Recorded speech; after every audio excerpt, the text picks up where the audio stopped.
허름한 다가구를 사가지고 거기에 임차를 넣으면 또 수익률이 올라가겠죠. 방금 이렇게 얘기한 것들은 굉장히 무겁고 어렵고 힘들잖아요. 그래서 그것들을 안 하고 정말 쉽게 할 수 있는 방법이 뭐가 있을까라고 하면 저는 사실 이 영상을 보고 아무나 사면 안 된다고 봐요. 랭고님, 네. 저번 노후 준비 영상에서 랭고님 포트폴리오에 3억 투자로 월 300만 원 수익이라고 하셨잖아요. 네네네. 그래서 저도 그렇고 댓글에서도 이 방법을 알려달라고 하셔서 오늘 3억으로 300만 원 수익률 10% 투자하는 거에 대해서 좀 알려주셨으면 좋겠어요. 어떻게 알려줘야 될지 모르겠네요.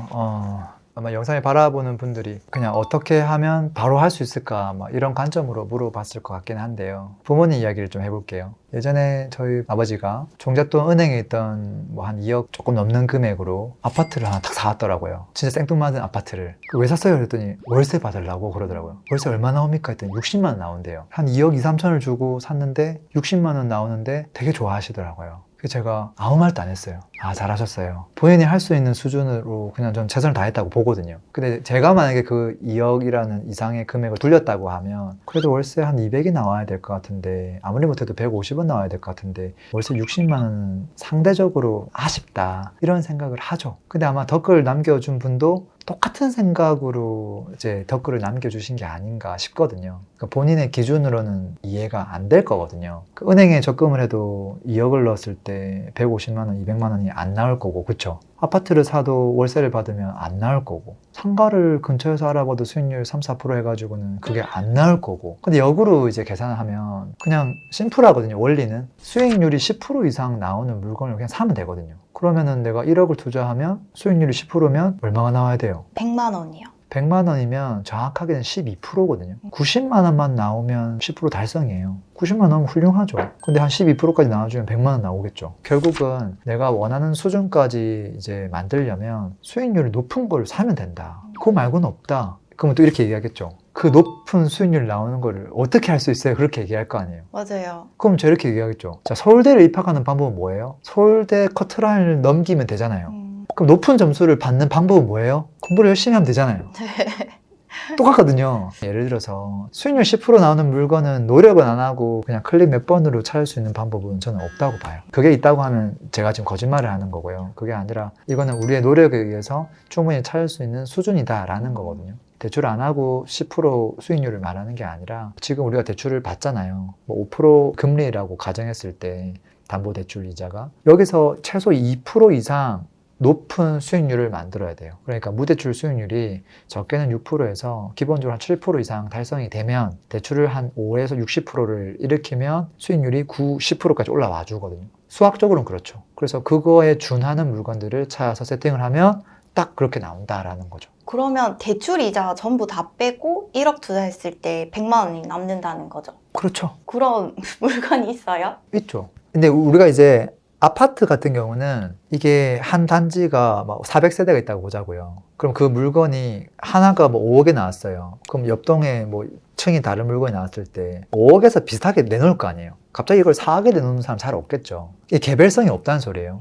그래서 이게 다 고만고만한 시세가 나와요. 전세 시세도 비슷하고 월세 시세도 너무 옆에 단지랑 비교가 되기 때문에 딱 그거에 준하는 가격을 내놓거든요. 월세 수익률이 고작 2.5에서 한 3%밖에 안 돼요. 우리가 수익률을 대출을 일으켜서 10%를 만들어야 되는데 무대출 수익률이 3% 미만이 되면 대출 지금 금리가 5%잖아요. 그럼 대출을 하면 할수록 이게 좀 수익률이 낮아져요. 그러면은 원하는 결과가 전혀 안 나오겠죠. 그렇기 때문에 개별성이 강한 종목, 수익형 부동산에서 승부를 걸어야지만 만들 수 있는 수익률이에요. 예를 들어서 요즘 어린이집 많이 사라지고 있죠. 애를 안 놓으니까. 근데 그 어린이집이 다 위치가 어디 있는 줄 알아요? 유흥가에 있는 게 아니에요. 아파트 밀집 지역에 있어요. 근데 그 녀석을 만약에 저렴하게 매입을 해가지고 올 근생으로 바꾸면 어떻게 될까요? 그 자리에 1층에다가 편의점 넣고 옆에 뭐 카페 같은 거 넣고 하면 어떻게 될까요? 이 녀석의 수익률이 굉장히 높아지겠죠. 그게 아니라 뭐 허름한 다가구를 사가지고 올 근생으로 바꿔가지고 거기에 임차를 넣으면 또 수익률이 올라가겠죠. 방금 이렇게 얘기한 것들은 굉장히 무겁고 어렵고 힘들잖아요. 그래서 그것들을 안 하고 아무것도 손 안 대고 정말 쉽게 할 수 있는 방법이 뭐가 있을까라고 하면 저는 그게 그나마 할 수 있는 수준이 상가 아닌가라고 생각하거든요. 물론 그걸 할 수 있는 역량이 있는 분들은 그렇게 해야 하는 게 맞겠지만 그게 너무 어렵다고 하면 1단계에서는 상가 정도가 무난하지 않을까. 상가가 개별성이 강하거든요. 상가 같은 경우는 건물 투자처럼 투자 금액이 과하지가 않죠. 용도 변경 같은 걸 할 필요도 없죠. 디벨롭도 할 필요가 없고요. 대출 없이 수익률을 한 7, 8% 정도 만들어주면 대출을 50에서 60% 일으키면 수익률이 딱 10% 가까이 올라오거든요. 그러면 딱 1억 투자하면 100만 원 나오죠. 계산을 어렵게 할 필요가 없어요. 상가가 예를 들어서 3억짜리다. 그러면 60% 대출하면 1억 8천이 대출이죠. 그럼 내 돈이 1억 2천 플러스 부대비 들어가는 거거든요. 그러면 나중에 이자를 다 계산하고 월세를 받으면 100만 원이 남을 거예요. 이제 그런 식이죠. 근데 제가 어제도 그 유튜브 알고리즘에 뜬 건데 네. 뉴스에 요새 뭐 신사동이나 네. 뭐 강남 대로변 1층 네. 부산대 뭐 앞에 상권이 다 망했다고 계속 뜨더라고요. 네. 근데 요새 이렇게 상권이 좀 죽어가는데 상가를 사도 되나요? 저는 사실 이 영상을 보고 아무나 상가를 사면 안 된다고 봐요. 상가를 할 필요가 없는데 제가 억지로 상가를 하세요라는 이야기를 하는 게 아니거든요. 어떻게 하면 은행 금리보다 최소 한 3배 이상 정도 되는 수익률을 달성할 수 있을까? 그거에 부합하는 것들을 그냥 하나를 잡은 게 이제 만만한 게 상가라는 측면이지 상가가 베스트 오브 베스트는 아니거든요. 다만 상가를 진행했을 때 이렇게만 안 하면 좋겠다고 생각한 게 뭐냐면 먹자, 놀자, 쇼핑 그것과 관련된 상가 투자를 안 했으면 좋겠어요. 철저하게 상업지가 아니라 아파트 밀집 지역에 있는 상가 건물 그게 대부분 다 준주거 지역이에요. 네. 그리고 그것들은 항아리 상권일 가능성이 굉장히 높아요. 그곳은 유흥시설이 못 들어오거든요. 기본적으로. 항아리 상권이 뭐예요? 항아리 상권은 이제 이 상가 건물 개수 대비 아파트 세대수가 굉장히 많다는 소리예요.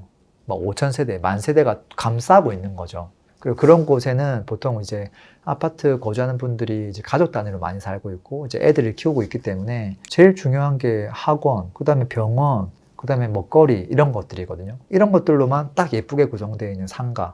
1층 말고 1층은 학원이나 병원이 거의 안 들어가요. 약국을 빼고 병원은 거의 3층, 4층에 들어가죠. 그런 좋은 층에 있는 물건을 샀을 때 리스크를 굉장히 많이 줄일 수 있겠죠. 그리고 아파트가 사라지지 않는 한 그 상권은 계속 존재할 거예요. 근데 이제 중심 상업지구나 뭐 부산에 뭐 부경대합 이런 타격받고 있고 저기 연세대합 뭐 타격받고 있고 신사동 타격받고 있는데 전부 다 쇼핑과 관련되고 사람들 전국에서 몰려와줘야 되는 상권이거든요. 네. 여기는 사실 앞으로 어떻게 될지 모를 일이잖아요. 그래서 이제 그런 상권을 배제하고 아파트 밀집 지역에 있는 상가를 산다고 하면 뉴스에서 말하는 그런 우려들을 많이 줄일 수 있지 않을까 싶어요. 근데 그 병원이 들어오면은 그만큼 상가가 엄청 비싼 거 아니에요? 상식적으로 맞죠. 수익률도 네. 엄청 낮아질 것 같기도 하고 네. 그리고 한 1억에서 3억 투자금으로 그런 병원 임차인을 받을 네. 수 있는 상가가 있어요.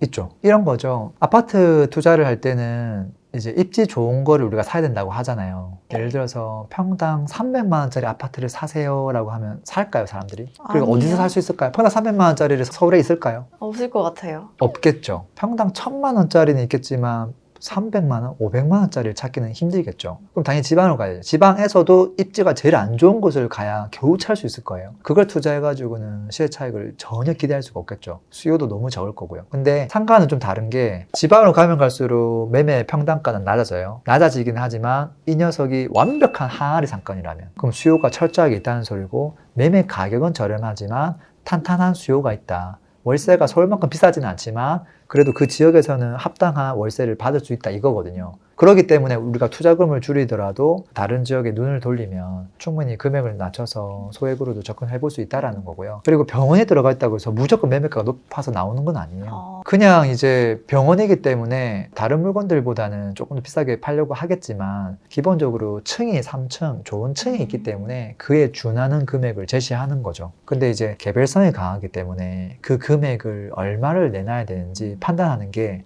매도자조차도 어려워요. 그러면은 그 병원이나 뭐 학원이 있는 그렇게 좋은 네. 것들은 왜 내놓는 거예요? 좋은 건 안 나올 것 같은데 매물들이. 그걸 사면 뭐 큰 하자가 있으니까 내놓은 거 아니냐 이런 네, 거네요. 뭐 문제 있으니까 내놓는 거 아니에요? 그렇게 생각하면 아무것도 못 하겠죠. 근데 이렇게 생각해 보면 어때요? 강남에 있는 반포에 있는 아파트 지금 매매로 나와 있어요, 안 나와 있어요? 있겠죠? 당연히 있겠죠. 뭐 강동구에 가면 그라시움 참 좋아하는데 나와 있을 거고, 마포구 가도 제일 좋아하는 아파트 매매 많이 나와 있거든요. 그럼 그 물건들이 그럼 그렇게 좋은 입지에 그렇게 좋은데 계속 가져가면 되는데 왜 매물로 내놓는 걸까요? 엄청난 하작을 써가지고 그거를 뒤통수 치려고 매도자한테 뭔가를 넘기려고 매도로 내놨다고 저는 생각하지 않아요. 그 사람 나름대로 계획이 있는 거죠. 이걸 팔아서 더 좋은 걸 사거나 다른 걸 사거나 그 매수 계획, 매도 계획이 있기 때문에 상가도 마찬가지로 아무리 병원 매물이 나왔다 하더라도 그 사람은 그거보다 더 좋은 계획이 있는 거예요. 아니면 다른 어려운 사정이 있을 수도 있죠. 그러니까 매물이 나왔다고 해서 그 자체가 문제가 될 수는 없고요. 그렇지만 그 물건 자체를 철저하게 검증을 해볼 필요는 있죠.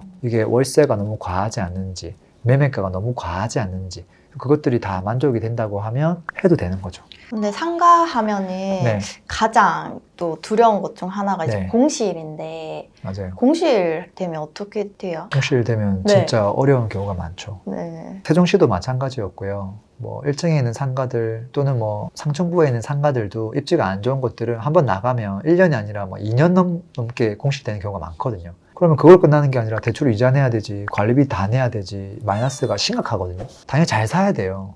그 철저한 검증은 좀 필요하고요. 저는 당연히 그 검증에 있어서 이 사람이 나갔을 때 대타가 줄 서 있는가 이거를 봅니다. 권리금이 있다고 하면 줄 서 있다는 소리죠. 웃돈을 주고 들어오겠다고 하는 거니까. 그리고 이 사람이 안 나가려면 결국은 장사가 잘 돼야 될 거 아니에요. 근데 이제 이 사람이 장사가 앞으로 잘 될 건지 안 될 건지는 판단하기 어렵겠지만 최근에 매출이 얼마 정도 나오고 있는지는 사실은 물어볼 수도 있어요. 예를 들어서 뭐 한 달 매출이 2천만 원인데 월세가 1,000만 원이다. 그럼 이 사람이 버틸 수 있을까요? 아니요. 매출의 절반이 월세라고 하면 문제가 되겠죠. 네. 보통 이제 매출 대비 한 20%를 월세로 잡으려고 하는 분들이 많거든요. 여차하면 이거를 10%까지 낮추려고 하는 분들도 많아요. 근데 만약에 내가 지금 매입하려고 하는 병원이 있는데 그 병원 매출 대비 월세 비중이 5%밖에 안 된다면 그러면 무슨 말일까요? 이 사람이 나가더라도 그 정도 매출은 나오는 자리라는 거고 월세는 5%밖에 안 되는 소리고 대타가 줄 서 있겠죠. 그러면 공실 가능성이 굉장히 낮겠구나. 이제 그런 것들을 체크를 좀 해봐야 되죠. 그러면은 지금 당장 네. 뭔가 상가 투자를 하고 싶다면 네. 어떤 공부부터 하면 좋을까요? 그냥 경험으로 이제 아는 부분인데요. 공부하라고 하면 공부를 못 할 거예요. 왜냐하면 마음속에 편견이 계속 자리 잡고 있거든요. 상가보다는 그래도 아파트가 무조건 좋아. 그리고 상가는 일단은 위험해. 그 생각이 너무 강하기 때문에 공부가 안 돼요. 그래서 본격적인 공부를 하기 전에 이 편견을 깨트리는 작업이 먼저 필요하겠다는 생각을 하고요. 그 편견을 깨트리려면 어쩔 수 없이 사례들을 좀 봐야 된다고 봐요. 그 사례를 일반 매매 사례를 가지고 얼마에 사서 얼마에 현실적으로 안전한 물건을 세팅을 했는지 그런 것들을 좀 보는 게 필요하고요. 조금 더 나아가서는 내가 경매를 잘 모른다고 하더라도 경매 낙찰 사례, 상가의 낙찰 사례만 내가 좋아하는 지역 있죠. 예를 들어 뭐 수원이다. 그러면 수원에 있는 낙찰 건수 최근 2개월 동안 보면 몇 건 안 돼요. 그럼 그것들 가지고 감정가가 5억짜리가 3억에 낙찰됐네. 근데 여기는 보니까 월세가 그래도 한 150만 원 이상 받을 수 있는 자리네. 그러면 수익률이 6, 7%까지 나오네. 그럼 대출을 일으키면 이게 8, 9%, 10%까지도 나왔겠네. 충분히 검증이 가능하거든요. 그것들을 통해서 내가 좋은 입지를 조금만 저렴하게 산다면 내가 원하는 수익률을 만들 수 있겠구나. 그것들을 먼저 확인하고 가능성을 확인하고 그 다음에 공부로 가면 어떨까. 그리고 공부를 할 때는 그냥 이렇게 상업지를 일반인이 초보자가 파악하기 어려워요. 그렇기 때문에 준주거 지역, 항아리 상권 이 어딘지를 먼저 좀 찾아보시면 좋겠고 그 안에서도 어떤 건물 위치가 제일 좋을까. 그 건물에서도 3층, 4층 병원들이 제일 좋아하는 자리 그런 물건들 나와 있는 매물들을 좀 검토를 많이 해봤으면 좋겠어요. 그리고 조금 눈높이를 낮추면 5층에 있는 뭐 학원 매물들까지 해서 같이 보시면 처음 시작하는 단계에서는 좋지 않을까 싶어요. 그리고 매물을 보다가 이제 궁금증이 생기겠죠. 그러면 그때 본격적으로 공부를 더 하시면 좋겠어요. 상권에 대한 공부라든지 이런 것들로 계속 넘어가시면 좋을 것 같아요. 그럼 레모님은 그 상가를 경매가 아닌 그냥 매매로 하시는 거예요? 저는 경매도 많이 보지만 매매를 더 선호해요. 왜요? 왜냐하면 제가 매월 특정 지역의 경매 낙찰 건수 같은 걸 보거든요. 수원이 인구가 120만이에요.